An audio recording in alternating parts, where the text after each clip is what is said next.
too early to get up. Way too early. Okay, it's not too early, but it's early. Okay then.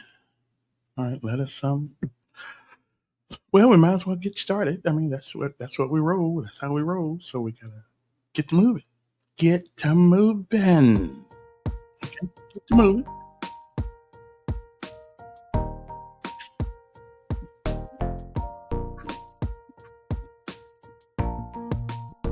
Mm-hmm.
Well, it's time to rise and shine, Montgomery. If you happen to be up and you're on our little stream thing here, it's my job to make you, help you ease out of that bed first thing in the morning.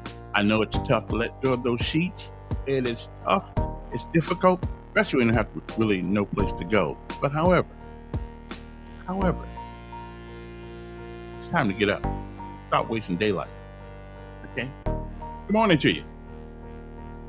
It is, believe it or not, the 15th day of July. Believe it or not, 2025. It is a day that has never been. And it is a day that once it is gone, it will never, ever be again. It's a once in a lifetime deal. Once it's gone, you don't get a do over. You don't get it back. You don't get to come back and do all the things that you should have done today that you don't. And you certainly don't get a chance to come back and undo the things that you do. So whatever it is that you do with this day, make sure that if tomorrow should be, you'll be proud of what you have done on this day. Benjamin Elijah said, whatever we do in life, we should do it so well, no man living, no man dead, no man yet to be born can do it any better. And I say if that is the standard by which you live life, you'll always be successful. Because you are only a failure if you quit. Give out if you must. Rest if you can, but you never, ever, ever quit. Never give up, because quitters will never win. And winners may lose every once in a while, but they never give up. So don't you. Never give up. I'm feeling good. Looks like the sun's outside this morning. Everything's looking good. I'm breathing. I'm on top of the ground. Got the wake up call.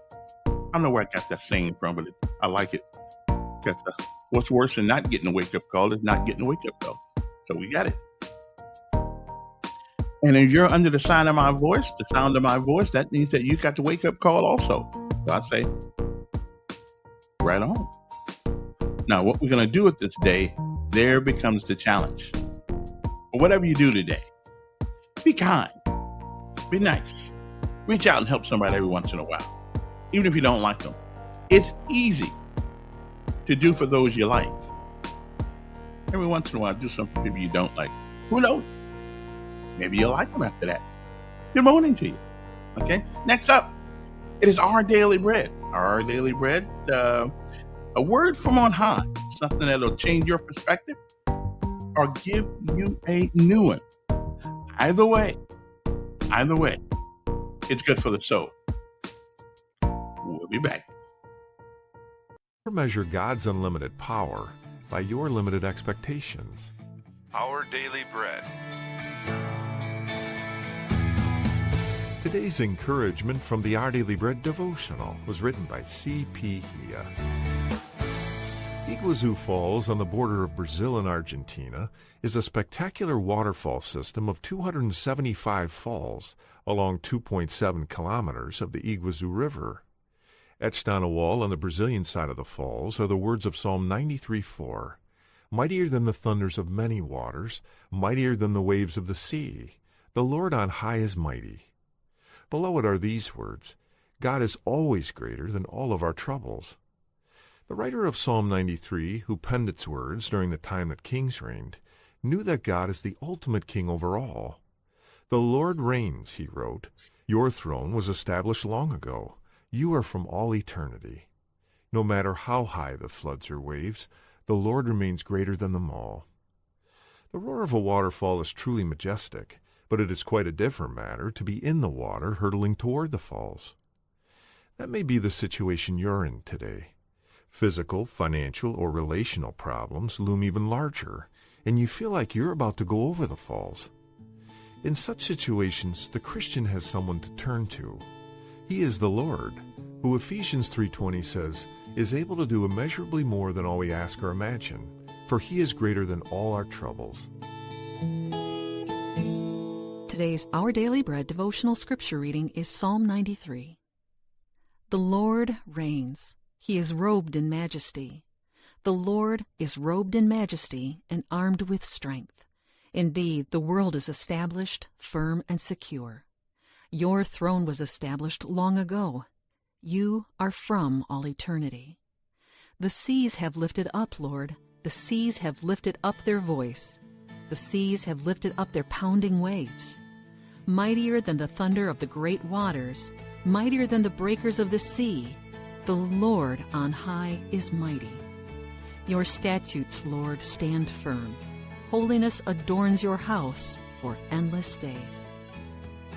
Psalm 93 is today's scripture reading. Lord, we know that you are powerful and greater than anything we might face today. We rest in your strength and your love for us, and we know that you will carry us through. In Jesus' name we pray. Amen. Amen. We need to hear that. Today's encouragement is provided by Our Daily Bread Ministries. Somebody needed to hear that. Anyway, now it's time to rise and shine. The journal is going to wake us up first thing Monday. Zarel's probably hearing some of this right about now. Well, Zarel should have been up already by 2 hours. Okay. But just in case he missed it. Okay. Let's go. Oh, titty. General. Hey, boy. Here we go. Here we go. All the way. Gotta be rough and tough. Rough and tough. Airborne. Every day. We run to the sun. No sweat. Oh, not yet. down in the mess mess hall hall on my knees. Down in the mess hall on my knees. We got nothing to to eat eat but a can of beans. Not really so, but a can of beans. The bread is moldy and it was bad. Not really. I'm telling you, not well, you know darn well that we can't eat that. You know darn well that you can't eat Time to rise and shine. Here we go. Here we go. All the way. All the way. Gotta be rough and tough. rough and tough. Airborne. All the way. All the way. When I was young, always wanted to be in the 82nd Airborne, easing the breeze. Now that I'm gonna here, do I'm gonna it do it right. right. From From an an aircraft while in flight. in flight. Oh yeah. Oh yeah, we did. We did. We're always airborne. No matter how old I get. Your wings. Early one morning in the In drizzling, the drizzling rain, when I where picked up I picked up my parachute and boarded the plane. Jump master said 1 minute to minute. go. Green light Oh yeah. lit with the He said chilling it. glow. All the way airborne, airborne, all the way driving Time to rise and shine, people. on, all the way airborne, airborne, all the way driving on, driving on, driving on, driving on. Here we go, Here we go. all the way, All the way. gotta be rough and Rough and tough. airborne. Airborne. I tell you, I'm feeling good this morning. I'm feeling really good. I'm looking at the paper. Now, I went to, was it Channel 12 website? Whatever case may be. And they came out with the greatest list of the greatest basketball player of all time, the GOAT, the greatest of all time. I mean, everybody knows that Michael Jordan is the man. Okay. I don't really like Michael Jordan. But I cannot, for the life of me, dismiss the greatness the man was on the basketball court. Now, here's the thing about sports that we can't seem to transfer the motivation and the discipline and the willingness to do whatever you have to do to become the best into the classroom. Okay, we can't seem to, and the thing about that is that the classroom, you're a team. You're a team just like the basketball team, just like the football team, like the baseball team. You're a team, and but we can't. So I'm trying to figure out, why is a person willing to sacrifice their youth, their everything to be the best they can be? Why is it that we cannot transfer that type of mentality to the classroom? I do not know why we cannot do it, but we cannot do it. It just don't happen. But the teacher that figures that out, will be the most magnificent teacher in the history of teaching, because you got kids out here who are willing to work on weekends, willing to work after school, willing to do whatever to be the best they can be. Well, life is a game.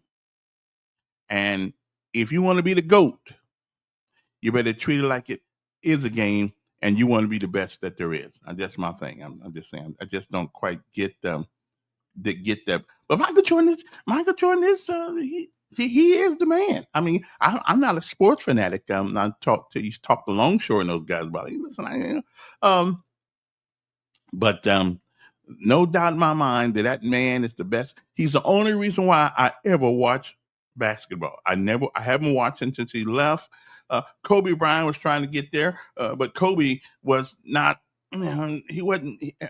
He was a good kid, but he wasn't like Michael Jordan. They tried to make LeBron James like Michael Jordan. They can't do it. They can't do it. Michael Jordan is not. I mean, LeBron James never will be. Hasn't even came close to being Michael Jordan. Okay, it's just not. It just not. Like when it came to boxing.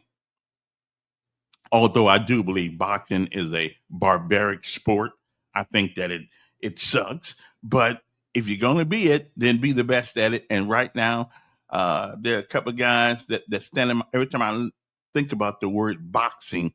There's two names that come to my mind immediately, and that is Muhammad Ali and Mr. What the latest guy, whatever the guy's name is now. I can't think his name. I know Muhammad. I mean, what's the guy's name? The guy that beats everybody until he went to jail. Till Robin Gibbons lied on the brother. Okay, messed up. Michael, what is his name? Oh man, my mind is going. Well, you know, Mike Tyson. That's right. Thank you very much. Appreciate that. Mike Tyson is the only reason why I looked at sport, boxing, and Muhammad Ali. Other than that, I mean, it was nice seeing him beating up Joe Frazier every once in a while, but other than that, I'm good. I'm not really a sports guy, but I must admit, I do like football. I do like football. I do. And having hailed from the great city of South Bend, Indiana, with one of the greatest colleges ever in history, the University of Notre Dame. Okay, I mean, I just walk by that university every day. Walk by it. Yeah, I like to tell people I went by there every day. I went there every day. Well, actually, I didn't go there. I went right by the school. And there's one guy in this town that that I know that went to Notre Dame, which is Father Emmanuel of Resurrection Catholic Church. He's a Democrat. I still like him though. I don't really think that your political persuasion will either get you in heaven or keep you out. It's all about what your heart is, not what you believe. Anyway, good morning to you. Hope this day is well. I got to talk more about sport. Sports has a lot of lessons in it, and if we were to figure out how to apply those lessons in our lives, most of us would probably be more successful than we are. And the biggest lesson of sports is this: if you want to be the best, you have to beat the best. You have to you have to be dogmatic at becoming the best that there is. And I don't never really hear academia um you know pushing it like that. I really don't. Academia disappoints me. I mean, there's a guy named Robbie. There's a guy named Robbie something, and he's sort of like a philosopher, or a very, very, very smart guy. And I was listening to a conversation yesterday about the existence of God. Does God really exist? And he really broke it down. He said one thing that he said something to me that made sense to me. Well, can you prove that he doesn't? Okay, I'm done with that conversation. So so whether he exists or not, you can't prove that he don't. So I mean, okay. So we got two choices. We can believe that all of a sudden the world got here by some Big Bang theory. We can believe that if we want, because that's if you want to be intellectually disingenuous. But you have to believe. Which one other thing too. Anybody out there? I need a preacher for Thursday. Well, you don't really have to be a preacher, but you have to be a person who's into religion, one way or the other. I'll talk to all of you. One way or the other, but you better be now. If you come on this show, you have to be able to defend what you believe. That's all. You just got to be able to defend what you believe.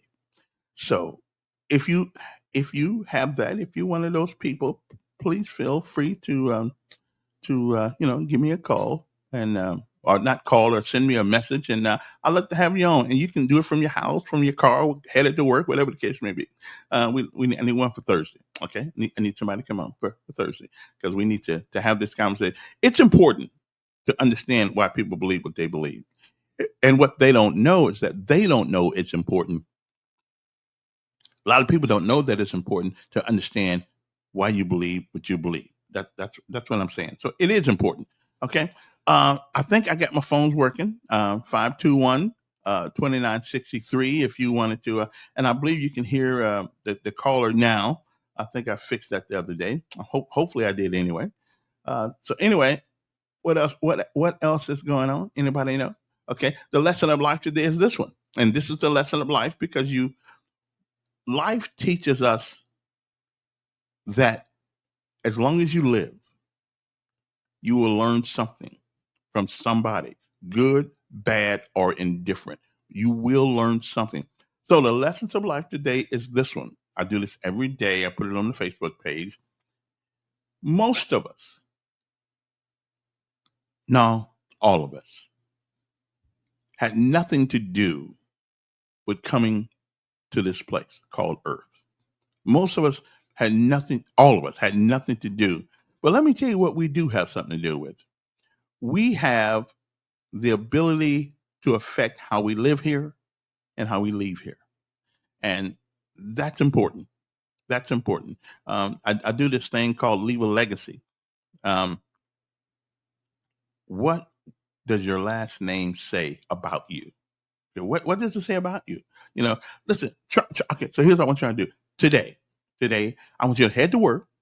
I want you to get out there, and I want you to be nice to people. Just be nice to people. See how it makes you feel. Okay, even if the guys you're nice as a butthole to you, I understand that, but that doesn't mean you got to be a butthole to them. Because sooner or later, they'll change. And the thing about people who always look angry and mad, you really don't know what they're going through. You know, it's like the other day. I saw this thing on Facebook where the police. Okay, the police stopped a man from cutting an old lady's grass because she couldn't cut her own grass, and they told him he was in. Now check this out. They told him, I got to see if it was Montgomery with. He was interfering with the city's work because they was going to fine her for not having the grass cut. And so this is a kid that goes out and helps folks who can't he cuts their grass. And the police had the unmitigated gall and the temerity to want to lock him up, tell him he was trespassing. So it's an old lady that's sick, an old lady that can't get cancer. Please tell me that was a skit. That just cannot be real. Because if that was real, then we got more problems in America than I thought we did. Okay, it can't be great. Just because the city cites a yard for being in disrepair, hey, city, knock on the door and see if the person has cancer. See if it's an old person that can't get it done. They just can't get it done. And they put enough of those things on your house. If they put enough of those tickets on your house, they can put a lien on your house. Okay. Why don't somebody, Mr. Mayor? Okay. I talked to Stephen the other day, as a matter of fact. Mr. Mayor, do me a favor. Before we go putting liens on people's houses, because they can't seem to get the grass cut, can we knock on the door and make sure everything is okay in there? Especially somebody who's had a habit of cutting their grass, keeping the house and get repaired, and all of a sudden you notice that things are going down. To me, that's a good indication. Maybe you should go up to the house and knock on the door and see what's wrong. Just knock on the door, okay? And see if that person is okay. They could be sitting there right now eating dog food. We don't know. And people out there now, we all got old neighbors. We all have people that we care about. We need to check on them every once in a while, especially when it's hot outside like it is. Like we need to check on these people every once in a while to make sure they are okay. Okay, can we do that? Okay, so that's my charge for you guys today, is to make sure that there are people that are okay, and the city of Montgomery, any city, should not be putting things on people's lawn if they can't get that. But they wanted to arrest this guy because the house was already under the city warning thing, or whatever you want to call it, to get the grass cut. So this guy goes around cutting people's grass for free if they can't get it done themselves. So what a fantastic young man that is. I'm just telling you, y'all need to, if y'all see him, y'all need to give him some some donations or something like that, because cutting grass is hard and it costs money. Okay. Now, the numbers here, just in case you want to call, it's 521-2963 if you're up and out there. If not, I got a lot of things to say this morning. Okay, so the Montgomery Police Department is doing something that they always do today. They're doing something they always do. And this, we Montgomery Police Department, okay, are calling another news conference. Okay, they're calling another news conference. They're calling a news conference to talk about the violence this past weekend. Now, I understand. I feel you. I feel you on that one. I understand that. But however, really, is that the best we can do? I mean, we don't need another news conference. I appreciate you letting us know, but we already know. As a matter of fact, by the time y'all get the word to us, we've heard about it about 13, 14 times. I'm just saying, really, is that the best we can do? I mean, we don't need any more news conferences about. I don't need a news conference to see what I saw this weekend around the corner from my house. I don't need that. What I need y'all to do is get the ranks of the police department filled. You can have all the news conferences you want in the whole wide world, and that won't stop what happened. Okay, so I mean, we don't need another. I mean, that's a political move. Okay, we know the mayor said crime was down 28%. Hey, maybe it's down 28% from last year or 2 years ago. I don't know, but it certainly doesn't seem to be down in the city of Montgomery right now. And I'm just hoping that we've seen the last for a while of the things that we saw this past weekend. It was absolute tragedy on a number of cases. But the question is, and nobody answered the question yesterday. The question is, why is it that Montgomery has this problem and the other cities around us don't? Okay, and nobody can answer that. Well, most of us know why. Okay, we know why, but we don't.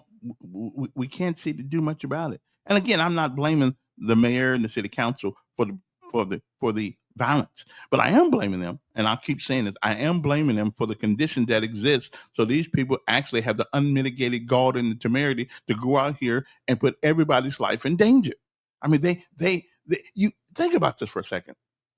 You've got to feel some kind of way to think that you just got to go up and just shoot people. I mean, your inhibitions got to be on fire. Your testosterone got to be way up there. So I don't know. I'm scared to do that. I don't want to go out and just shoot people for the hell of it. I do believe, though, that the city of Montgomery, our city lawyer must not be very good. I mean, I hear every time we talk about doing something, well, the attorney general gave us an opinion that we can't do it. We'll do it anyway. Really, do it anyway. Do it anyway. Make them get ID anyway. Let them take you to court. Okay. I mean, if the government can make me get a driver's license to drive down the highway of Montgomery that I'm paying for, that we got to pay for through our tax dollars, then doggone it, they ought to be able to, and we got a constitutional right to travel. Also, we have a right to travel. So why should I get a? You know what? You know why they want us to get a license? Because they want to make sure that we know how to drive. Okay, at least a little bit. Well, if you make people get a ID, at least we'll know who they are when they do stupid things. Yeah, I don't expect it to stop people from doing silly and stupid things. I just do not. Okay, we don't. But however, I do. Okay, I do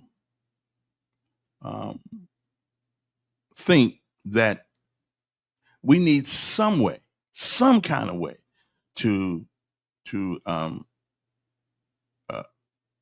yeah, that's true. Two brothers shooting each other and hit an innocent woman. Sad. Hey, you're right. You're right, Glenn. I mean, you're right. Yes, but again, I don't know how you stop it. Maybe you can't stop it. Maybe we become a permissive society to the point that these people just don't care about life. And maybe we just need to hurry up, start filling up that bed, that new prison out there in Elmore County with 4,200 beds. And then after those are full, we probably need to build another prison and and get another 4,200 beds. So after a while, we'll have plenty of people to put in these places. Maybe somebody said we got 10% of the people that's causing 90% of the people to sort of be disconnected with our society. So I don't, again, if the United States Army or the United States Armed Forces had a mandatory, if we had a mandatory draft, not mandatory, a mandatory service for eight, like they do in Israel, like they do in a lot of places. You 18 years old, yeah, you need to come in the military and get some discipline. Okay, that's what we need. But the funny thing about it, here's the funny thing about it: these same people will be disciplined to play football, basketball, and baseball, but they won't be disciplined to live their lives. I don't know, but we're getting back to the we're gonna get back to we're gonna get back to this police having another they're having another what another press conference. Now we really don't need one. I mean, we really don't. We don't need another. We don't need another one. But that's what they're doing. They're giving us another press conference. So we're going to listen to some more political speak. I'm just saying we might want to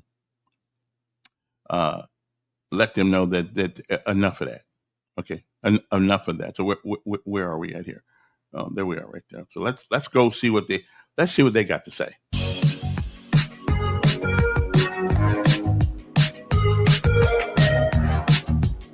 Okay, that's enough of that.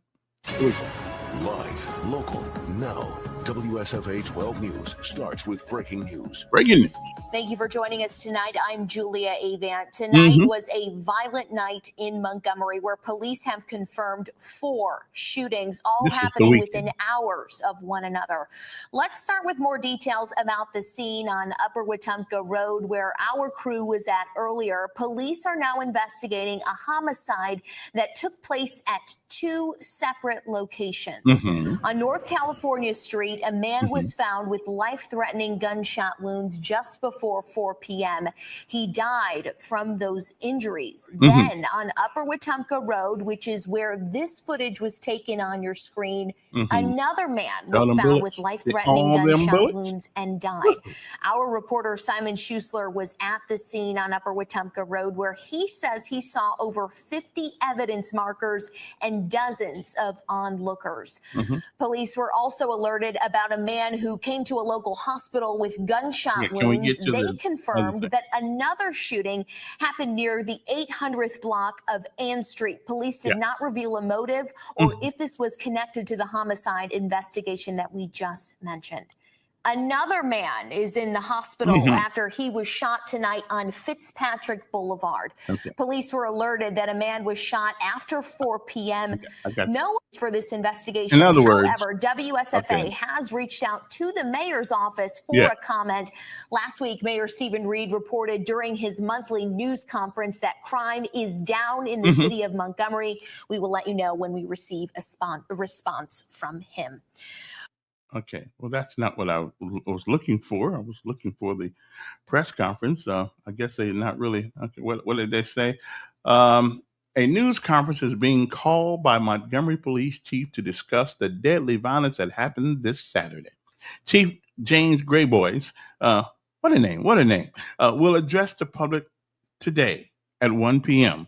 from the police headquarters. WSFA, of course, News will carry the news conference on the air live like it really going to mean a whole lot. It just, I don't know. It just doesn't do much good. Anyway, but Chief Grayboys will address the public at 1 p.m. of this afternoon at headquarters. Montgomery law enforcement responded to shootings in multiple locations across the capital city on Saturday. And MPD confirmed responses of 5 shooting incidents in a single day in these locations. And we're not. Nobody's blaming the police department for the idiocy of people. We're not blaming. But I'm blaming the mayor. But I still say that first of all, nobody's answered the question. We haven't answered the question yet. Maybe we need to go to Millbrook and to Prattville and Wetumpka, and maybe our police chief needs to figure out what they're doing up there. Because they ain't politically correct up there. Okay, they don't really care what color you are. They don't care if you're doing stupid things. They're gonna give you stupid consequences. Okay, so maybe chief, and I like the chief, but maybe he needs to go out there and find out what they're doing. What are they? Because all we do around here is react to things that once they happen. do we not have a plan in place to at least try to curb some of this stuff? Okay. Nobody's scared of nobody's scared of going to jail. Nobody's scared of getting shot. For the most, some of these people are. I mean, what are they doing in the other cities? What are they doing? Now, somebody did give me something. Oh yeah, they were Democrats. Yeah, listen, I'm absolutely sure that if they voted Democrat. I'm absolutely positively sure. I mean, so what are they doing over the other places? I mean, Prattville's not this paradigm of virtuality. I mean, they're not. I mean, it's a little city up there. I know what the main difference is. See, I know what the main difference is, but people don't want to say it. They really don't want to say it. But that's okay. I'm not going to be the one that tells people obviously what they already know. Okay. And if the mayor want to make something happen around here, we have got to be honest with why it's happening. Okay. We got to be honest. We got to be honest with it. Okay. Let's see. What does it say here? Well, there's less enthusiasm to solve all crimes where evidence is present. Also, no direct police involvement with individuals who they need to be they need to be profiled. Absolutely. Absolutely. I'm not against profiling. Not at all. Not one of Tony Knight says weak leadership. Well, at the end of the day, it's all about leadership. It really is. Because whether you lead well or lead bad, you still lead. And that's but nobody, I mean, really nobody's when I see the real answer of why these things don't happen in Prattville, why they don't happen with Tumpka, why they don't happen in Holtville, why they don't happen they don't have too much of this in Tuskegee. But when I see the real answer, I will congratulate the person who put the answer on the board here. But there's a reason. But we in Montgomery, Alabama, I know because of what happened in 1965, what happened in 1955, what happened in 1952, what happened in 1970, although there were some terrible things that happened. I totally agree with you. But because of that, we want to turn a blind eye to what we obviously know is part of the reason why we are in the situation that we are in. And if we don't want to, the mayor's doing a pretty good job of getting people to come here, really, businesses to come here. As a matter of fact, I think he's doing a fantastic job. If all the businesses he says come here are coming here, I think it's doing a fantastic job. But what good is having jobs come here if we have everybody who wants to leave here? Okay. And for the first time in my life since I have been here for the last 31 years or 34 years, I was thinking about leaving. But so it's not only white flight, black folk trying to fly too, because we do not feel, we do not feel that the environment is conducive to a well-ordered society. I mean, what happened this past Saturday was a shame. Was a shame against God. What happened? It's not even the hardest part. It's not even the hottest part of the summer yet. It's not even the hottest part. So what do we do about it? First of all, we've got to be honest about why we're having it. We really do. We've got to be honest why we are having the problems that we're having. We won't be because there's a political connotation to the reason why we're having the problems that we're having, and nobody wants to deal with it. Okay, nobody wants to get out there and say it. What must be said, except me, of course. But I'm tired of saying it because everybody knows. I mean, everybody knows. But I mean, again, it lies in why it is that you don't have this kind of problem in the city surrounding us. The mecca of violence, the mecca of depravity, the mecca of murders and killing is right here in Montgomery. And so if you were looking down and you had red dots that you could put on the ground, you would see 98% of them in Montgomery. Okay. Now every once in a while, other folks get crazy too. They do, but not like we do. So when we deal with the rationale and why it's happening. Now somebody wrote me a letter yesterday, a thing yesterday, and I've been trying to find out what he meant by this. One of our texters said that there are certain crimes in the city of Montgomery that are not being um, prosecuted. Now I don't know that to be so. Okay, I do not know that to be so, but that is what they said. Okay. He said that's what I got. Now I don't know. Anybody can say something behind a keyboard. I'm with you. Anybody can say something behind a keyboard. But I had never heard that until yesterday. And I'm trying to figure, well, what crime are we not trying to get rid of? What crime is not being because right now that's the most important thing living in this city is, do people feel safe? And do I have to go out and buy an overpriced house in an overpriced neighborhood because the place that I spent half my life, the place that I worked my butt off, my little part-time job buying my house, and now it's no longer I can't stay in my house because the environment in my is it's, I don't know. Yeah. Okay, what's on your mind, hey bud? I'm doing fine. How you?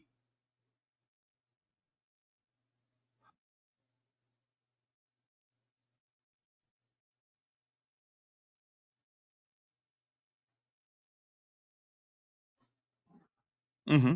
Speak up too, because I can't hear you. Mm-hmm.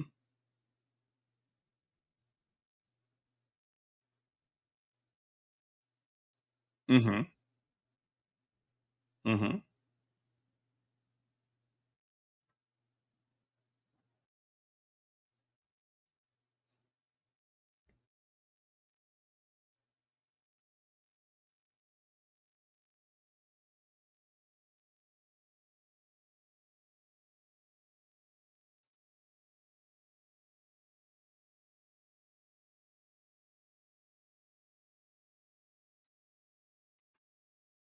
Oh, wait a minute. Now, hold on. Let me put you on my little. I forgot to put you. Hold on 1 second. I want you to say it again. I forgot to put my. I forgot to put my. I forgot to put you on because nobody can hear you at the moment. So let me. Because I think you bring up. I think you bring up a very very interesting point here, and it's one that we. It gets. I think it gets to the heart of the matter. Let me.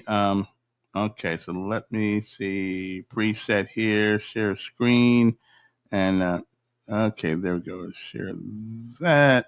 Okay, now I can hear you. Now you're telling me that you live in Wetumpka.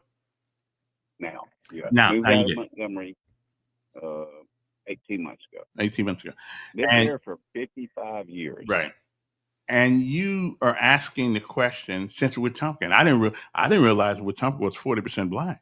I mean, 37%, I think is what it is. yeah, So I rounded up to 40. and your question is then, why is it that we don't have the issue? And that's the question I'm asking. What's the difference between living there and living here, when you almost have to be? It's almost like Fallujah or someplace in Iraq, someplace, or Grenada, where now you don't really know, and you don't have to be doing anything anymore. You don't have to be engaged in anything. You can just seemingly get shot walking down the street or going down the street.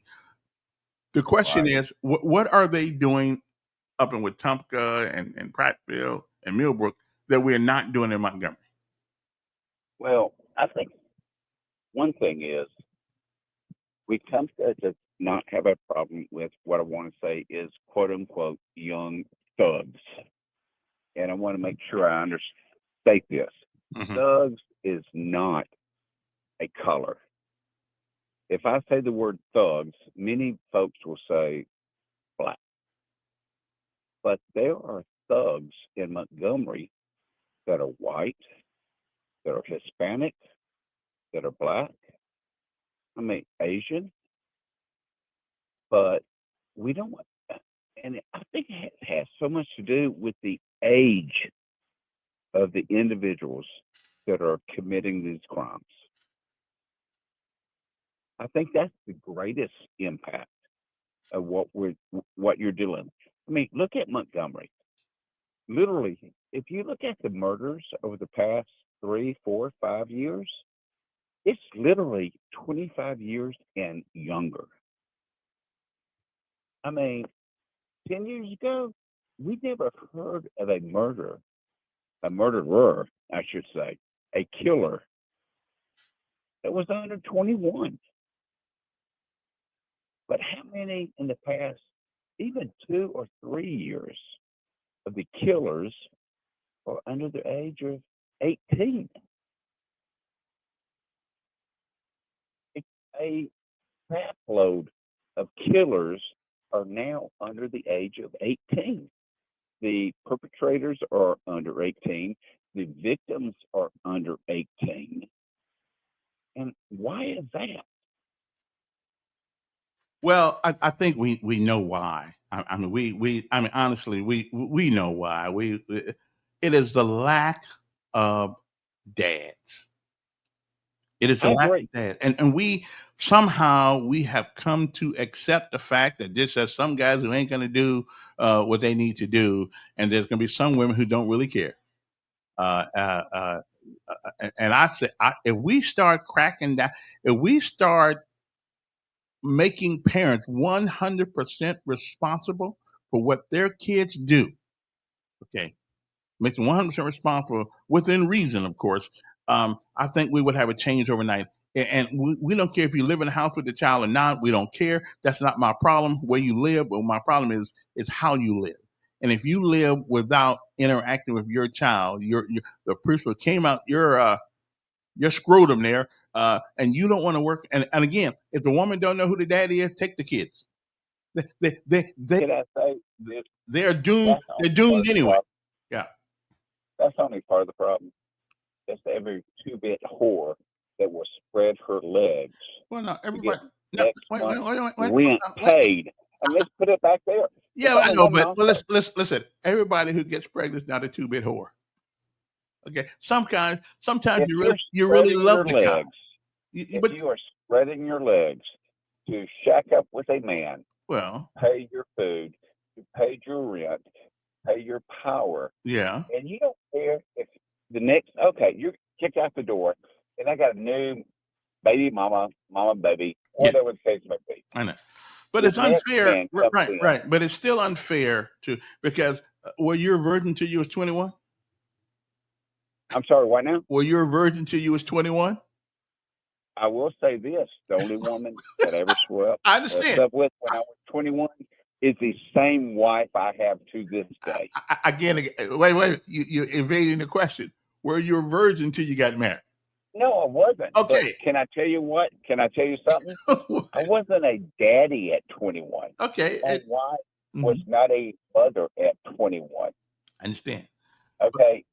How many? Look at the report. But again, I'm just many saying, women?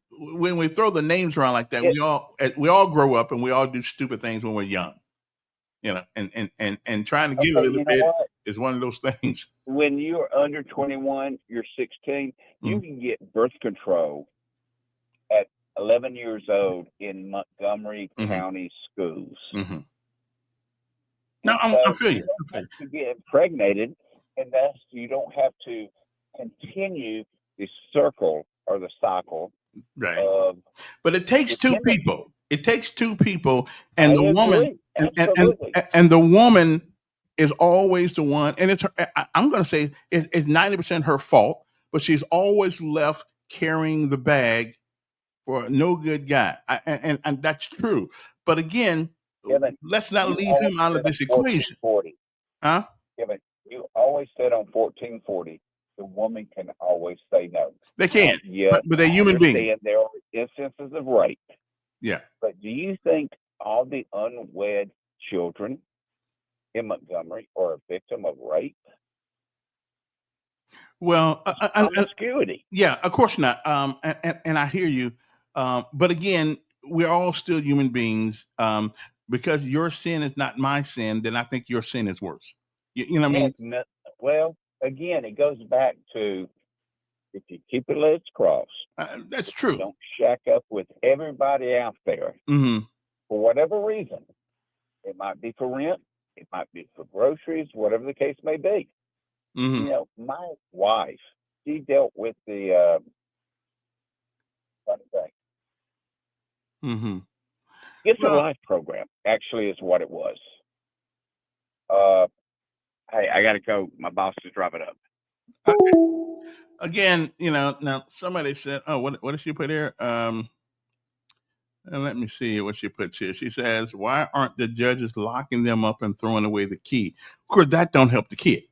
I mean, that doesn't help the child if the father's not there. I mean, that don't help at all. This is an embarrassment to the state, that we can that we we can't get a handle on crime. That's true. Okay, lack of dads is not the only thing, but it is the greatest ingredient of these young men who go out and do these things. It is the overwhelming major factor in why young men grow up to be wild. It's kind of like the old elephant synopsis, where the old elephant sits over in the corner and don't say nothing, and all of a sudden the young elephants start rambling and fighting each other, and all of a sudden the old elephant has to get in there and calm things down. Okay, it does take men. Okay. He said some people grow up with fathers in the home and still don't mean a thing. Well, maybe so, but that is the exception and not the rule. Also, blame DHR for their corruption of families. They ended up on displacing many. The lack of God and the issue of the lack of God in the home. I cannot disagree with that. I don't know what DHR does. I never had to deal with them. Um, but I do know one thing: there are a lot of kids who don't have uh, a father at home who wish they did. Who wish they did. I mean, and let's just say the guy's not there. That's fine, but you don't have to be out of your children's lives. I mean, honestly, I'm telling you, if I were to go down to the jail or go out to the prison, I'm telling you that probably 70% of those men out there didn't have a relationship with their father. And I don't know why we have colleges and universities in our cities sort of, um, where we sort of uh, uh, uh, uh, pay people. We pay these schools lots of money to teach this stuff, and then it turns around. We turn around and we can't solve anything. So is the education is if the societal education sociology, everybody knows what it takes to make a civilized society. Okay, everybody knows what it takes. So why are we all taking money from our young folks and give them a degree in something that hasn't helped us as a society? Okay, but we got that degree thing. And if what they are teaching in these colleges and universities, if it meant anything, then we wouldn't have the problems that we do. I mean, society, we're really no different than a pack of dogs, a pack of elephants, a pack of sheep, a pack of wolves. We're really no different. There's a constant in all of those packs. They are family. They're family, and they realize that they are stronger together than they are apart. They realize that one way or the other. So I don't know what happened. I really don't know what happened to human beings. Okay, somehow we think we can we think we can um, we think we can somehow um, change the course of nature, and we can't. Yeah, and I know it takes two to tango, but I'm not. But I'm not. I'm not. I'm not ready to put it all on the women. Okay. Okay. I'm not ready to put it all on the women. Okay. The difference is, now this right here, this is a good point here. The difference is law enforcement versus community policing and conflict resolution. Yeah, I'm with you. I'm with you. And I'm gonna have to blame some of that on the mayor. And listen, I'm all for conflict resolution, but conflict resolution is when the guy messes with you, and you just knock him out. That's just conflict. The conflict is over. Okay, put a yard bird upside his head, a yard biscuit beside his head. This conflict resolution. You're never going to get rid of conflict resolution as long as human beings are human beings. It's always going to be there. Always going to be there. Erica says we got fathers that mother. We got fathers. That father. We got fathers. And the smooth. What is she saying? I don't get this yet. The children are taught to connect with others outside their father, by whom also I would like to say DHR most definitely is a divider in the household. It was never meant to bring anything together, but to divide and separate, all based on economics. Well, I don't know if that's in the charter of DHR, but it certainly does seem to be that way. But I think you make a point. Somebody made a great point a couple minutes ago. Do we want our police to enforce the law or be chaperones to make sure that conflict resolution, don't come about? Okay. So I think whoever this is makes a great point. We got to get back to policing. Okay. I personally don't care if you're fighting each other. Okay. I don't care if you got a conflict for the last 40 years. I know, like the Hatfields and McCoys. I don't care. That's between you guys, not between me. But when it spills over into society, then that's when police get involved. We don't care about the history of your family. We don't care if Mrs. Jones did something to you 28 years ago. They shouldn't have to worry about that. I don't want them to worry about your mental status either. Okay, I'm sorry. Put you in jail and then let the nurses and everybody come see you. Okay, I don't really care about that.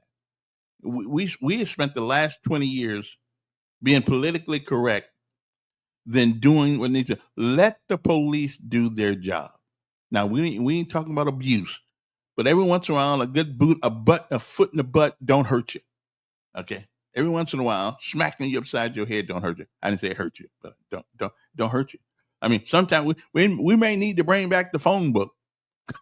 As long as they ain't using it on me, we may need to do that. I mean, all that stuff worked. Again, when I got here, Emory Farmer was mayor, and we did not. And sure, we had killings because people have been stupid a long time. People have been stupid. They've been killing since Cain and Abel. So we know that. Okay, but I like this statement right here. The difference is law enforcement versus community policing and conflict resolution. Listen, I don't. Let the police do their job. All right. The conflict resolution part of this, leave that to the psychiatrist. Okay, not the police. The police, we ask them to do too much. If I'm coming to your house and you're beating up your old lady, I don't really care what your issue is. I don't really care why you're doing it. I don't. All I know is that you're doing it and it needs to stop. And we need to get out there and get it done. So the difference is law enforcement versus community policing. I don't know what the hell community policing means anyway. Did anybody tell me what it means? It means policing the community, I thought. But what does that mean? What are the connotations of that now?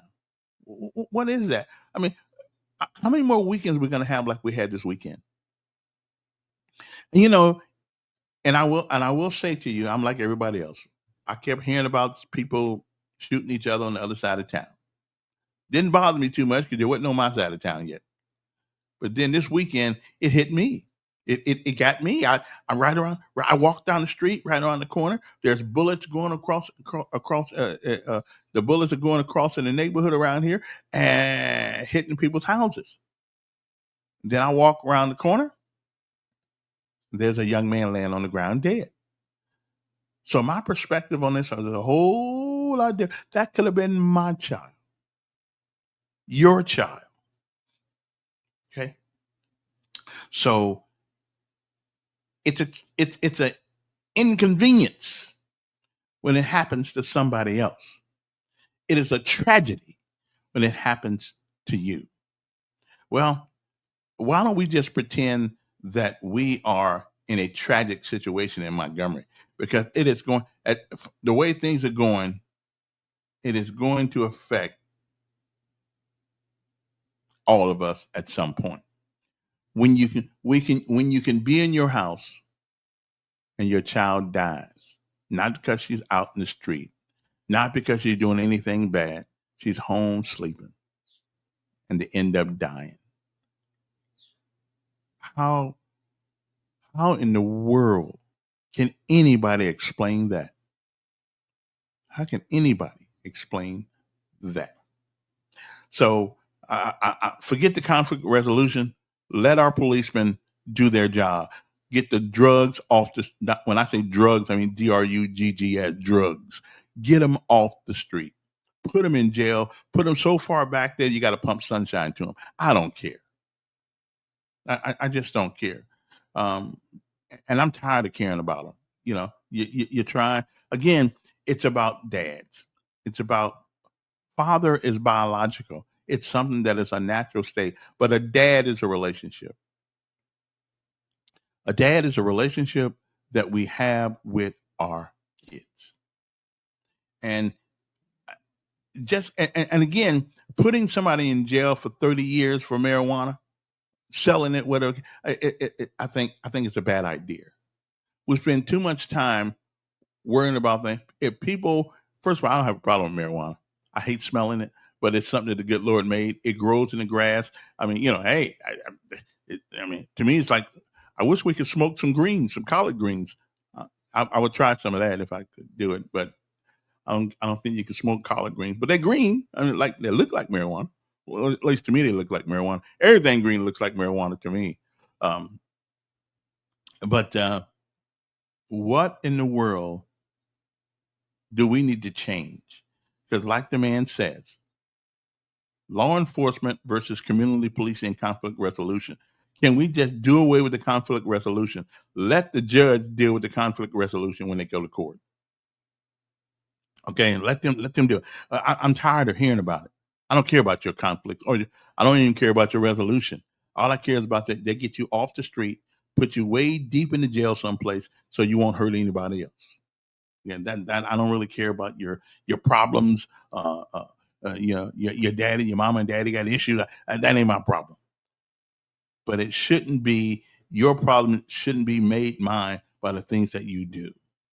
And again, and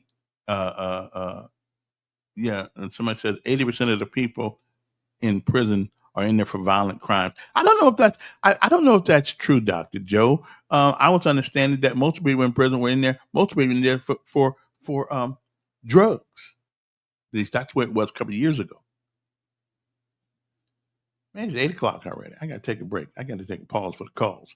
Got to go get me. Let's see. I got to go get a cup of water and come back, and we'll talk a little bit more about these things. But it's a Monday morning. Let me give you the weather for the day. It looks like it's going to be hot, real hot, just hot. It's just going to be hot. That's right now. It's what's the temperature outside right now? Let me see. Where are we at in Montgomery? Okay. Let me see where we are. Montgomery, Alabama. Let's see what the weather's going. Okay. Right now, it's 82 degrees outside, believe it or not, and it feels like it's 87. I don't know how they know that, how they know, what's going to feel like it. But anyway, that's what they say. Today is going to be a high of 98 degrees, a 1% chance of precipitation. Plentiful sunshine will be around, high around 98 degrees, winds light and variable. On tonight, it's going to be low 76 degrees, 13% chance of precipitation. Some clouds, low 76 degrees. And on tomorrow, according to them, 13% chance of precipitation, sunny along with a few clouds, but other than that, maybe a shower or two possible, high 94, winds east at about 5 miles per hour.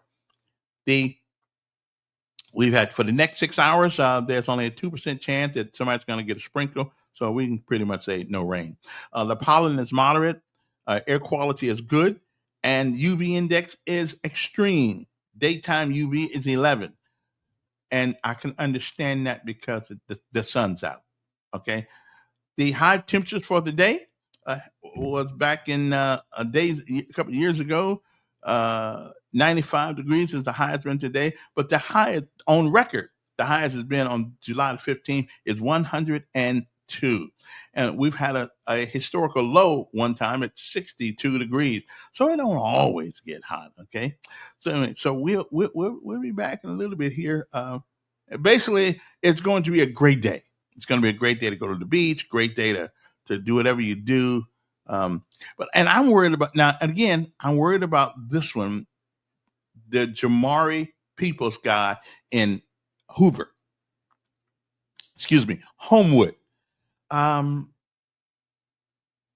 It is if you shoot a man in the back, and again, he's not a threat to you.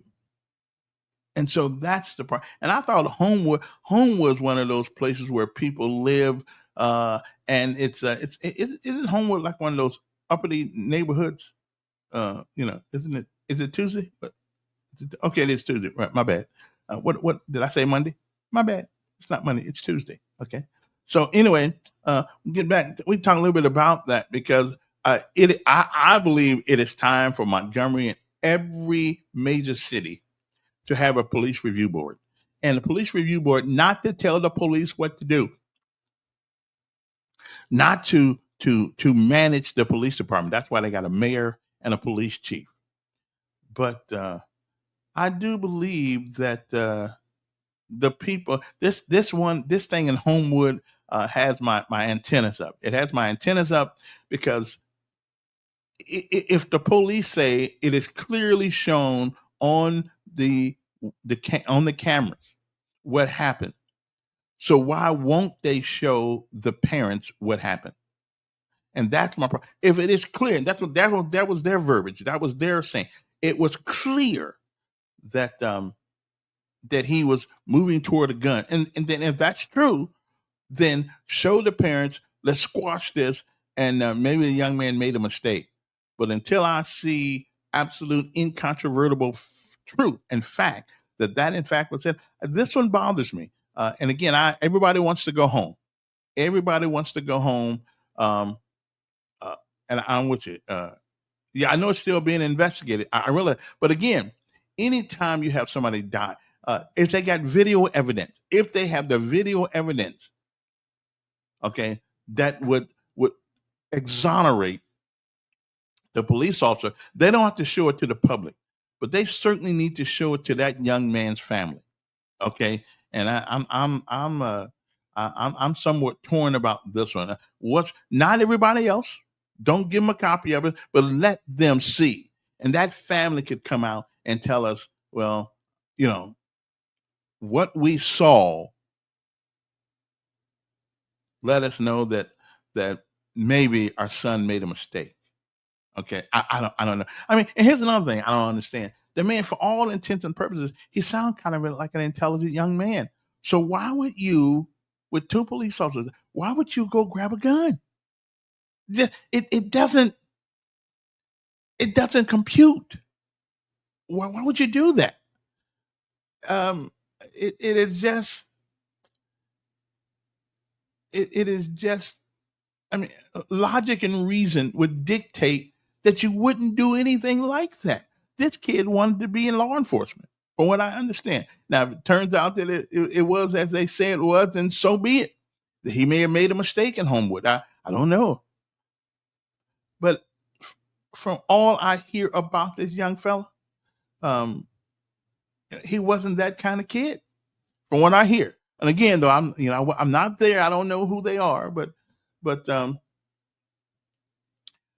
something is not jiving, and I don't know exactly what it is.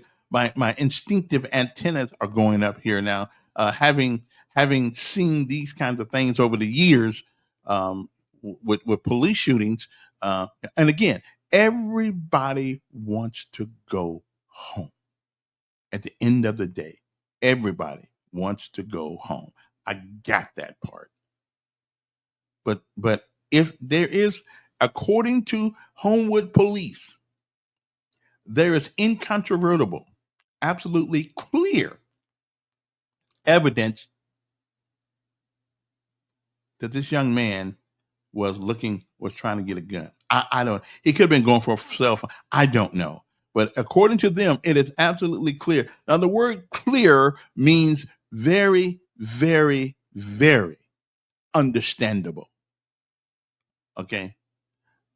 That a third grader would understand what he saw. So if that evidence is available, then I think Homewood, the police department, has an obligation to show it to the family. Not to all of us, but to that family. Okay? That just something about this just doesn't seem right. Anyway, I gotta go get a cup of milk. We'll come back and give me about 3 minutes here, and we'll be back. Okay, so don't go nowhere. Seriously, don't go nowhere. We'll be back. I promise. Unless the good Lord doesn't say the same. So hang loose. We'll be back.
Okay, we're back. I have to get my regular milk here. You know, human beings are the only species that drinks milk after they're grown.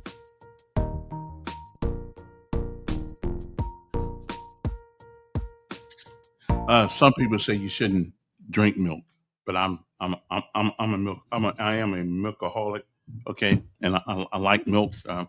I re-enlisted one time in the army because I got to drink more milk and I didn't have to pay for it. So I'm good. Yeah, I don't have a problem with milk. The time on the wall says it's 8:16 in the morning.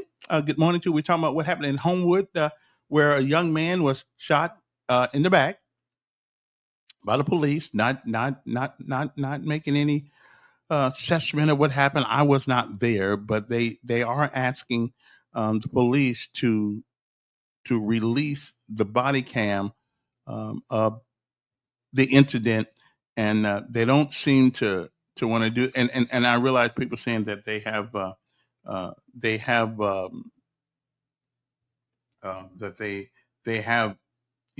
it's been investigated, and I got you. And I'm not saying and leave the information, give the information to the general public, but I do believe that they have a responsibility. They have a responsibility to show the parents. I just think they just got a responsibility to do that. The numbers here, just in case you want to give us a call, I think it's working now, 521-2963. If you got something on your mind, or you can just text us and write to us and stuff like that.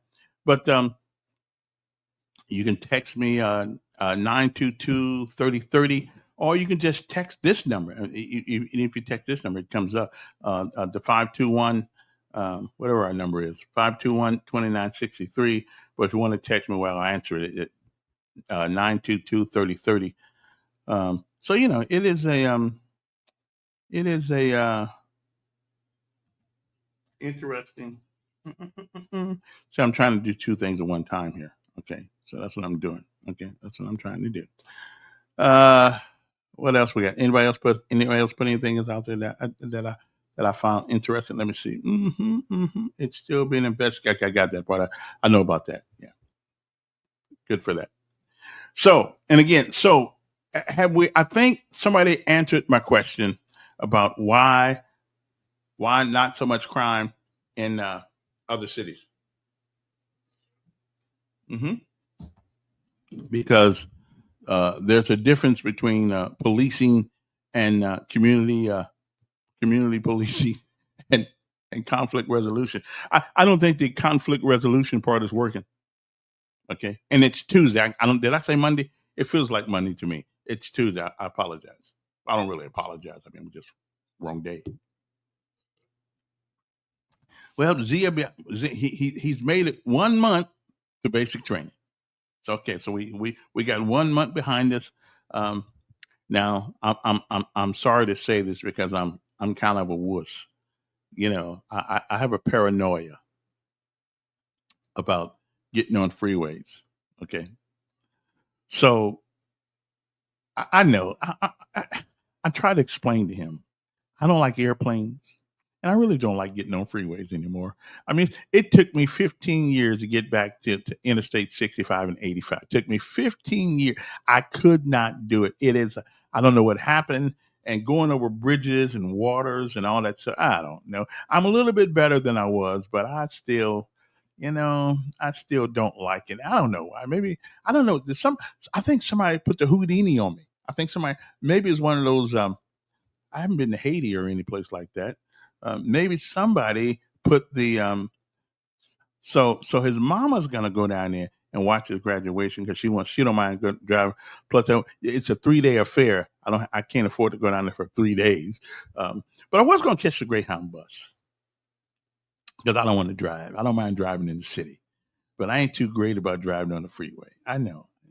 I hope he forgives me. But I did say, since I can't, 700 miles is a long way to go. I went 700 miles to bury my sister in 2000. And that's about the best I can. And the only reason I did that, I had to do that because she was I love my sister. She was a fine person, and so I had to do that. But my son's gonna come home sooner or later. Okay, so am I a bad dad because I can't get on? Does that make me a bad dad? I hope not. But his aunt would be there, his mama would be there, his uncle would be there. Everybody's gonna be there except me. But I'll be watching on the internet. I'll be watching on the internet. Okay. Big C, what's going on, man? Listen, hey, Big C, you heard from Longshore and McKnight. Are they still doing their thing on YouTube? I wonder how's that working out for them. The numbers here are 521-2963.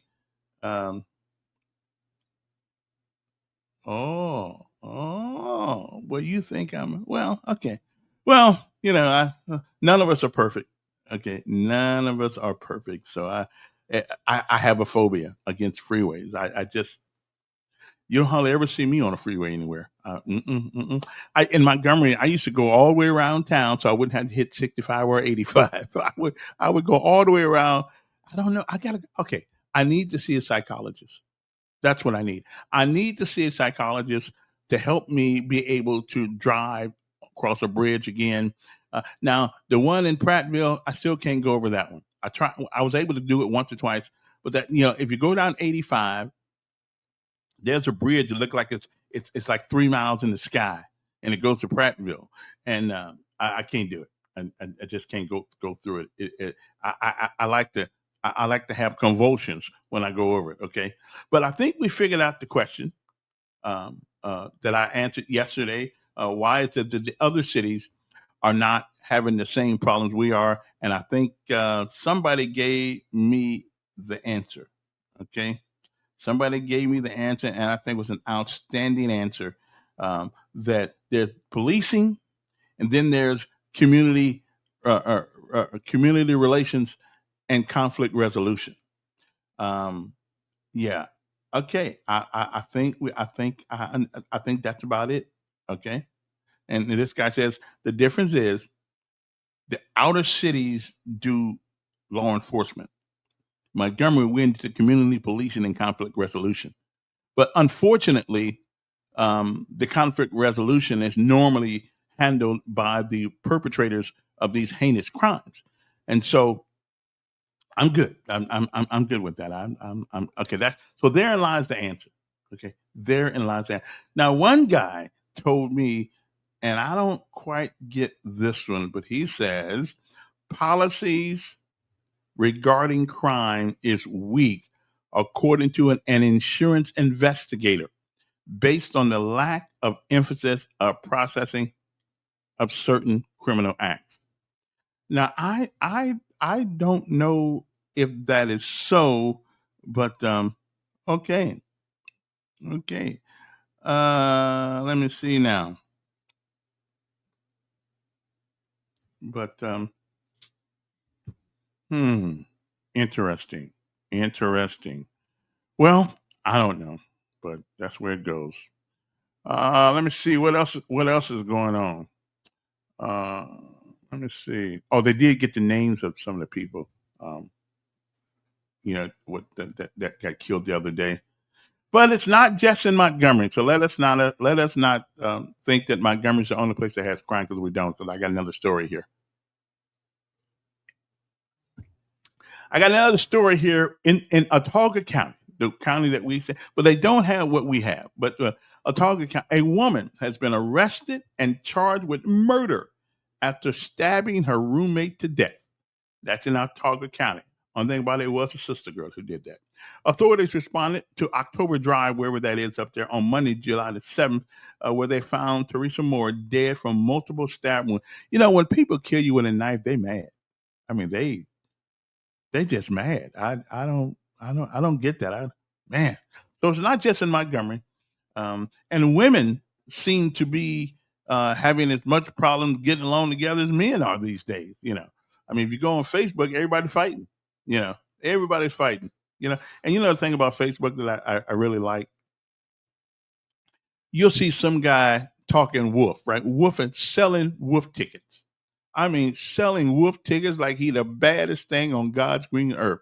And all the time, 98% of the time, that guy selling the wolf tickets is getting his butt whooped. Okay. Okay. It is better to be quiet, okay, than it is to to to sell wolf tickets and then somebody tries to buy one from you and you ain't got nothing to sell. I'm just telling you, something's wrong with that. Another thing that's in the news, and I don't normally get into national news, but this is interesting. The Epstein files. Epstein was a guy who went to jail. They said he killed himself, but there are people who say Bongino. If you don't know who he is, don't worry about it. Told us when he got up there, he was going to check it out and see what's going on, and he know they lying and blah blah blah blah blah. And he gets there, and buddy, they got him, and now we still can't get in. Now we still don't seem to be able to get the truth. But evidently, there are a lot of people's names on this guy's list where they go to these islands and have all kind of dilly wagons with people underage kids and all kinds of things and I don't know. Now Tuberville says on the release of the Epstein files, we got a lot more problems than that. Well, Mr. Tuberville, I like you. You're fine with me, but I think you're wrong here. I think if we have people in high positions in this country that are engaged in that kind of thing, I think we need to know about it. I think we need to know about it because if they're doing it over there, then they're doing it over here. Okay.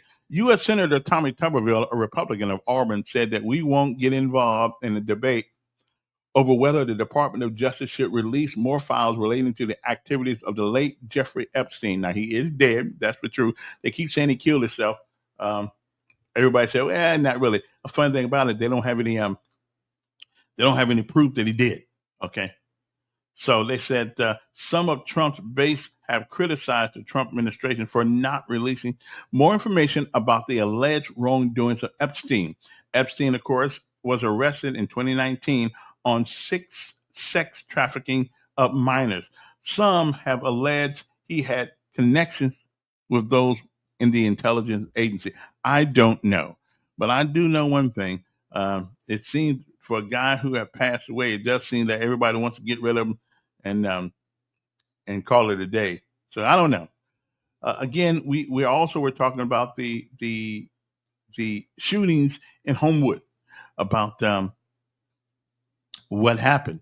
The lieutenant governor took the mayor to task last week about the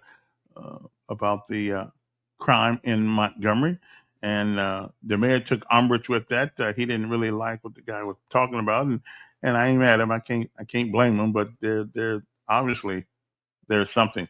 Immigration is always on the lips of people.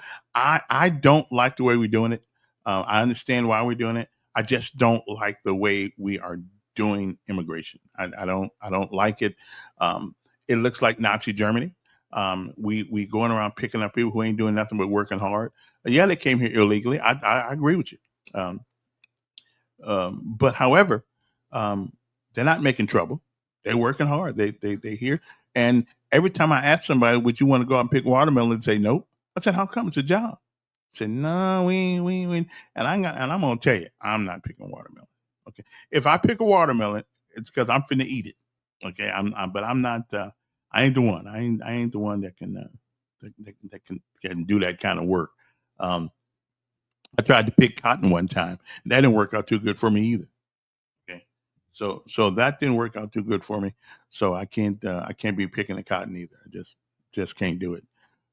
But I wish we had a better way of doing it. I wish the president and ICE had a better way of doing this than what it looks like. I'm certainly not a fan of rolling up on people, putting them in strips, putting them in tie strips, and letting them sit there like animals. I don't like that at all.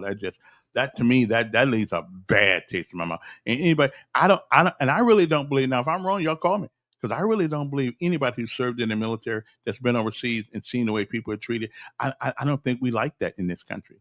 Now, okay, hey, invite them out. Say, hey, you came here illegally, you got to go. But to roll up on people the way we're doing it, that's one policy with the president that him and I, we don't think the same over. Okay, we don't. No, I don't like that at all. Am I wrong? No. We are a country that extends a hand to people who um, you know, who want to do better for themselves. I'm with you. I mean, if you think about it, everybody came here. There's only one group of people in this country that's not an immigrant, and that's black folks. Everybody else is an immigrant. We were luggage. Okay, we got a free boat ride over here and didn't get a chance to say where we wanted to go. So my ancestors did, not me, of course. Okay, so it's the good, the bad, and the ugly. Okay, we got plenty. And my problem with immigration is this: why do we want them to leave? I mean, really, why do we want them to leave? It can't be because we're running out of land. Every person in the world can actually fit in one of our major cities. You put them toe to toe, they can fit in one city. In Los Angeles, as a matter of fact, from what I've been told. So why is it that we want people to leave? Is it because of finance? It certainly can't be because of space. We can sell them Montana, up there. Nobody wants to live up there anyway. Okay, so why do we want? Is it color? Is it because the population is dwindling and it's becoming, like some people said, more browner? I don't know. I mean, what is? Are they taking money? Okay, and people say states should give up crooks. Well, I don't know. I just don't. It's hard for me to call somebody that's looking for a better life a crook. Okay, it's hard for me to do that. I sound like a Democrat on this one. Well, I may be a little Democratic on this one because I don't. I mean, I got a lot of friends who are Spanish and who are here.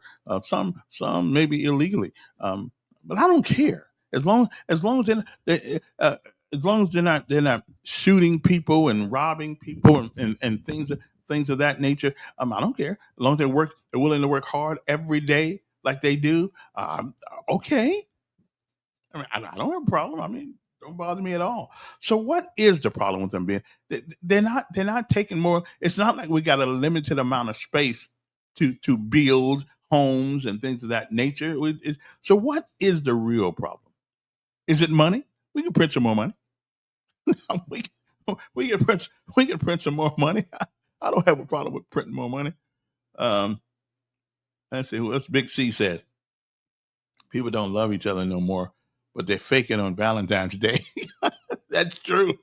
But let's see, Big C, you may have a point there. His dad will not. Well, yeah, but I'll be watching on Facebook.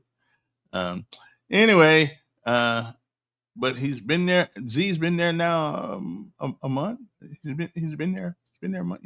He got there on the 10th of June, as a matter of fact, and I am so proud of him. I don't know what to do. I mean, I thought I was going to get a knock on the door. Hey, Dad, I don't think I want to do this. But because I kept telling him now, once you sign the contract now, it's not something that you can just, it's not something you can just get out of.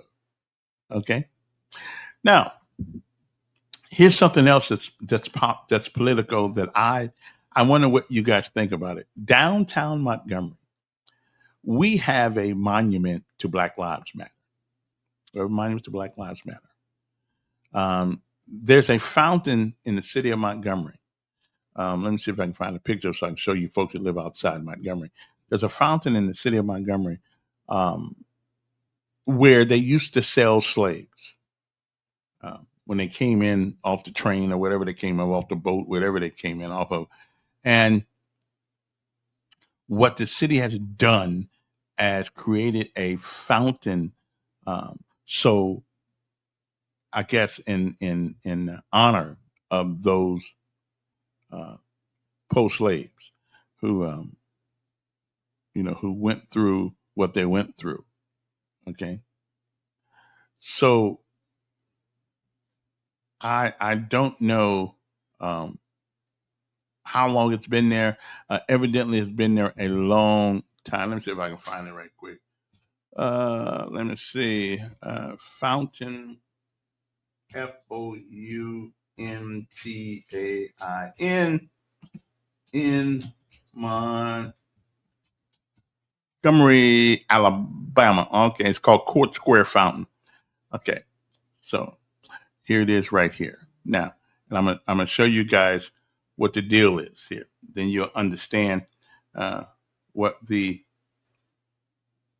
you'll understand what the hassle is around here. So, and then when, as I explain it to you, you'll get a better understanding of what the concerns are about this big thing here. Okay, so let me see right here. Let me see. Overturn your fears. Yeah, I hear you. Yeah. Listen. I'm with you on that. You have to fight. I was scared of jumping out of the airplane. Okay, but I did it. I mean, I took care of that. I got that taken care of. So let me show you guys this flag, this thing downtown Montgomery that has been turned into a political, sort of like a political museum or whatever you want to call it. Let me see. Where is it at? Okay, where is it at? Right here. Okay, let me see. Where did invite. Okay. Share screen. So we're going to stop that screen. We want to share this screen, which is right here. Okay. Now, if you come to Montgomery, this is the screen. This is the monument that you will see downtown Montgomery. And on that monument is a right below it, and this is where they used to bring people into Montgomery and sell them, okay, or misuse them, whichever one you want to call it. But this is it, and this is, and beneath that, now, if you look at the monument down on the ground, they have take it and put a Black Lives Matter mural at the bottom of that monument. Now, I think that is city property. And if in fact it is, then I think the mayor, when they first put it up, they said the paint would wash off, but it won't wash off. Okay, it won't wash off. Okay, but this is the monument that's downtown that people 1819 News is making a big deal out of. Okay, and I'm sort of with them from a pragmatic standpoint, because who gets to put something on city property and who don't? And therein lies the question: who does and who doesn't? And if it's city property, then we ought not have an opportunity to do that. Okay, we ought not have an opportunity to put a political statement on a monument paid for and kept by the city of Montgomery. What say you? Okay, really, I mean, what say you? Is it something that we want to? Should we do that? I can't show you the monument at the moment. Now, somebody says if it's fine if someone will paint a Confederate flag there also. And therein lies the problem. And it's like when the mayor puts up the pride flag, But couple when he first got in office, we never put up the U.S. flag and honored people for Memorial Day. But we did have the pride flag up in June, and so I had to take him to task for that. Okay, but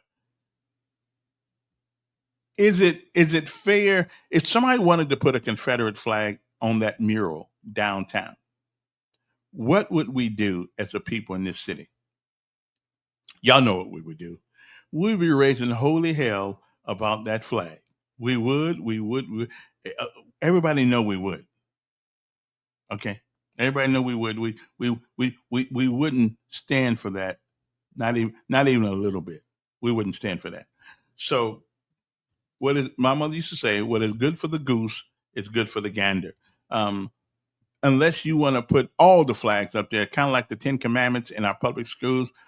People saying, well, you shouldn't put the 10 Commandments up. Well, I don't know if you should or not, but I think that it doesn't hurt anything. But again, put everybody up. Put Buddha out there. Let everybody take their pick. Put the Jehovah's Witnesses out there. Put everybody out there. Don't just do one. Do plenty of them. So, what do you believe? Should the mayor keep the Black Lives Matter mural down there, especially when they painted it with permanent paint? And then they lied. They lied and said it was going to come on. Yeah, and see in this one. Okay, she said, "Well, we got too many problems to solve. Then worrying about a sign that can't shoot in." That's true. I'm with you on that. But herein lies the problems. If you decide to let the small things go, then the big things will come about, which is where we're seeing now. We've too often we've given people excuse. Well, they've been poor. They was brought up bad. There was this and that, and so now those same people that we gave excuses to in school, now they're out here shooting people and killing people. So either respect the policies or don't. But don't play fast and loose with the policies. If it's, in other words, I don't have a problem. Not me personally. I don't have a problem with the Confederate flag. It just doesn't bother me at all. It was a bunch of people who keep celebrating losing. Okay, listen. Let them. I mean, at least they're celebrating something. So I don't have a problem. Now, somebody says it is about heritage. Well, there's some heritage that we need to get rid of. Because from a technical sense, I'm just saying, from a technical sense, they were traitors. And they were traitors. They were, I mean, that's what they were. And they were traitors because they lost.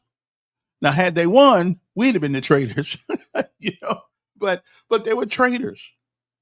And they tried to usurp the authority and overthrow the elected government of the state of the United States, and which listen, that's what you want to do. That's what you want to do. But again, you can't play fast and loose with history.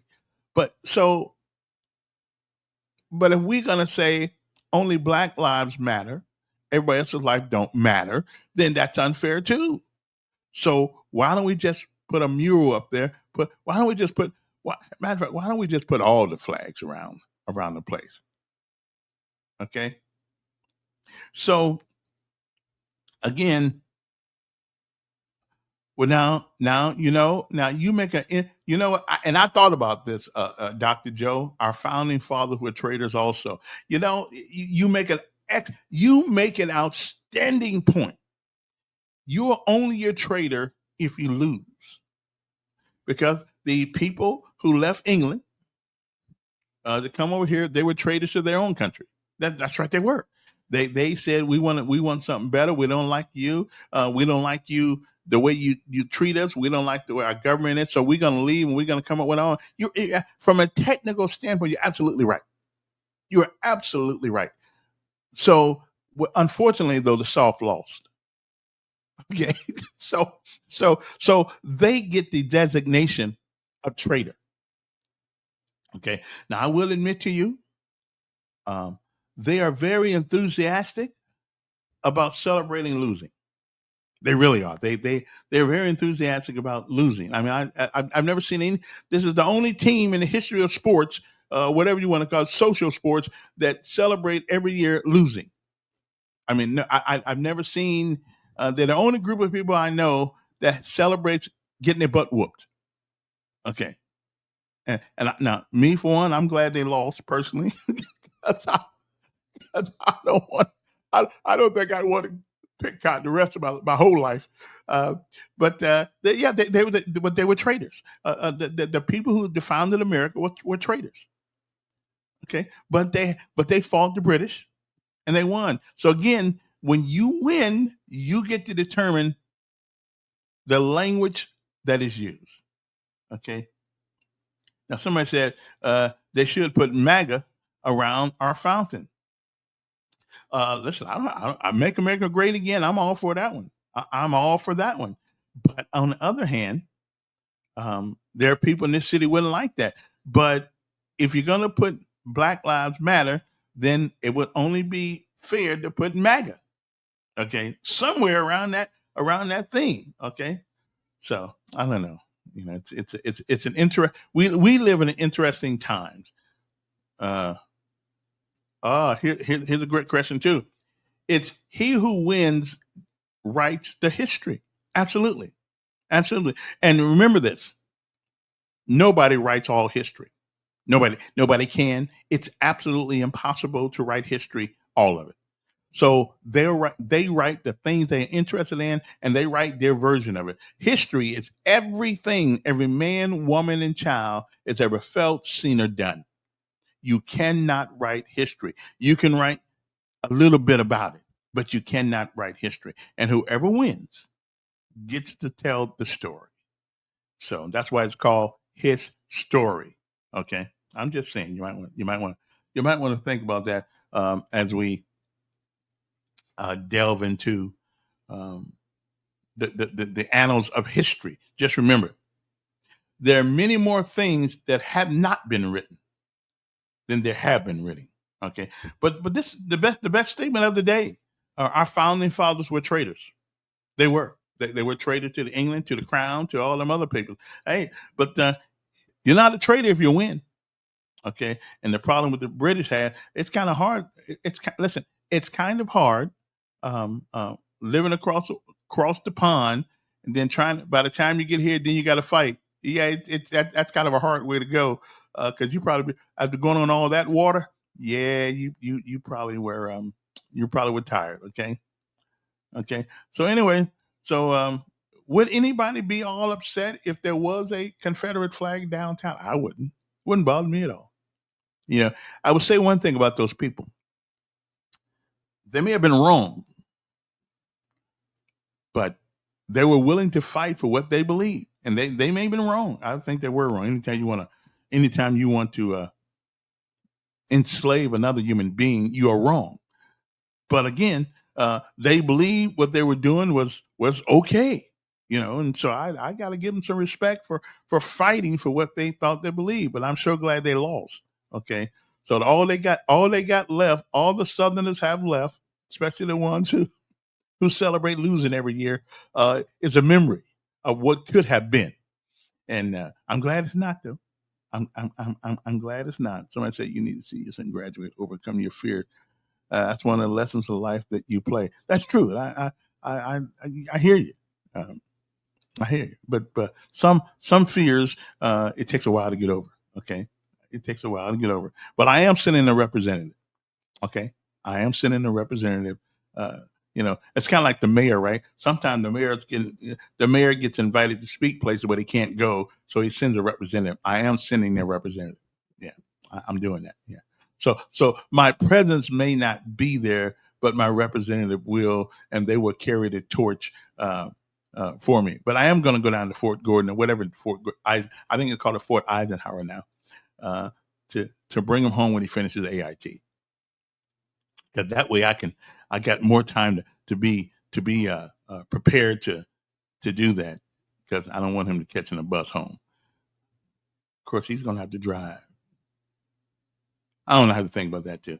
Can I send an Uber to Fort Eisenhower? Okay, I don't know. We'll see. We'll see how all that works out. Anyway, well, if you guys, anybody got anything to say, you can call in and say good morning if you want to. I'm about out of here, but interesting conversation today. But somebody did answer the question that I've been asking for 2 days now, and yeah, somebody did answer the question, and is why what's the difference between what is the difference between the other cities that surround us and us?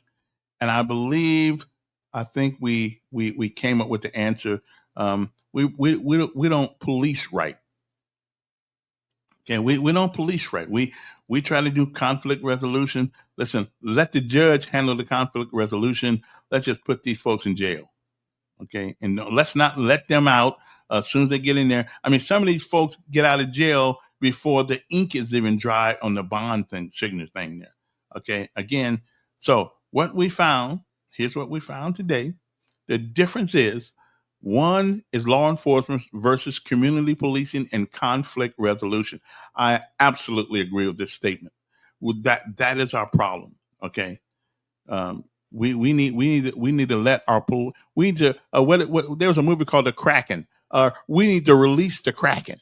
Okay, the police on some of these people, not abuse them, but it ain't abuse unless you get caught. But we need to release the Kraken. We need to let them do their job. We need to see if Cordell Walker was here, we wouldn't have these problems. Okay, if Cordell was the police chief of Montgomery, okay, we wouldn't have these problems.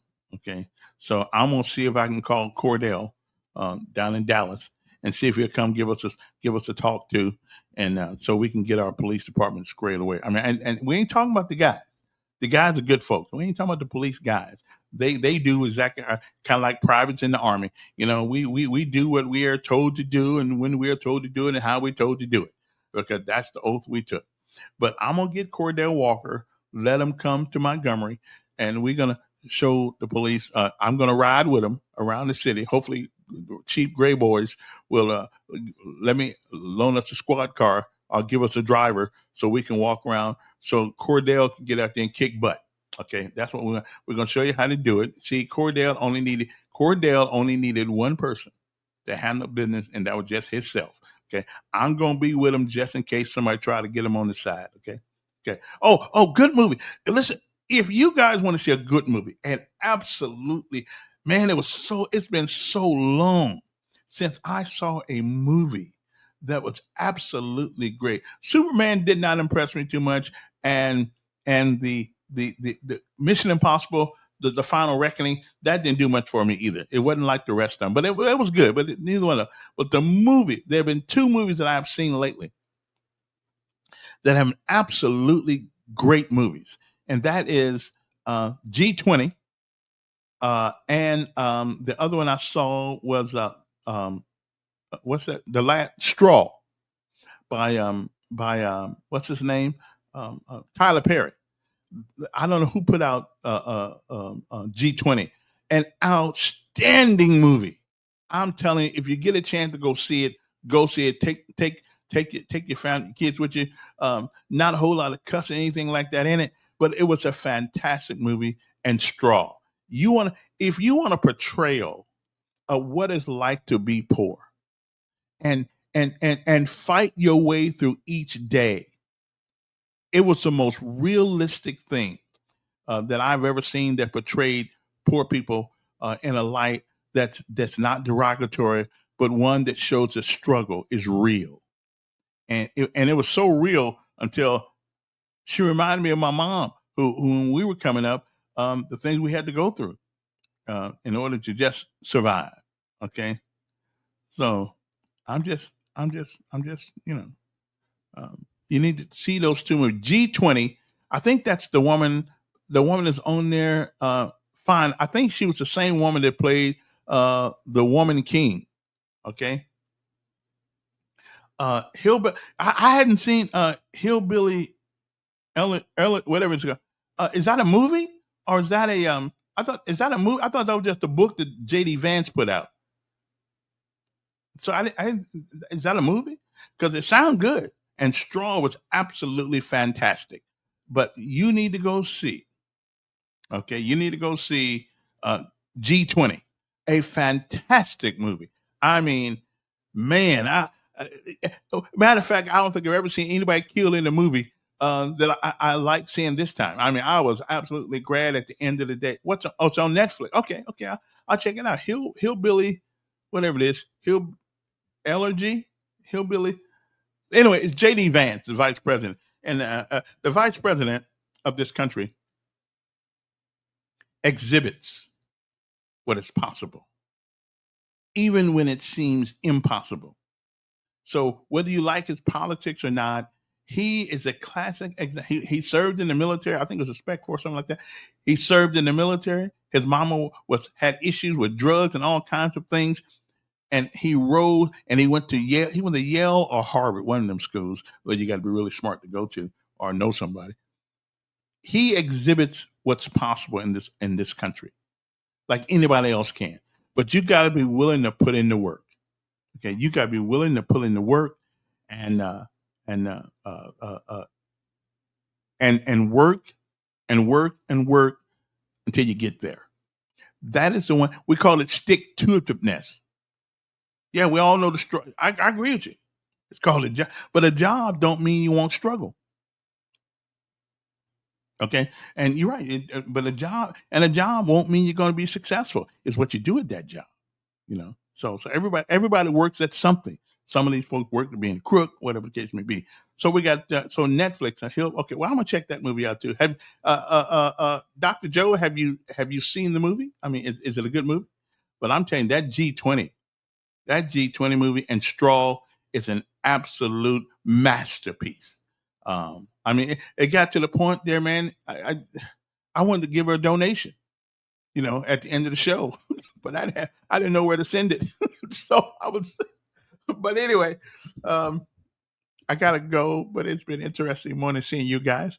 I'm looking for some guests. I'm working out a deal with the mayor now, so he's going to come on. He'll be on the first week of next month from his esteemed office. I'll think about going down to that place, but I don't know. Me and highways just don't get along. You know what happens to me when I get on the highway? The semi trucks make me nervous. They do. They make me nervous. They make me. And when you ever know when you're going down the freeway, right? And you're going down the freeway, like this way, and the trucks are coming off the thing this way.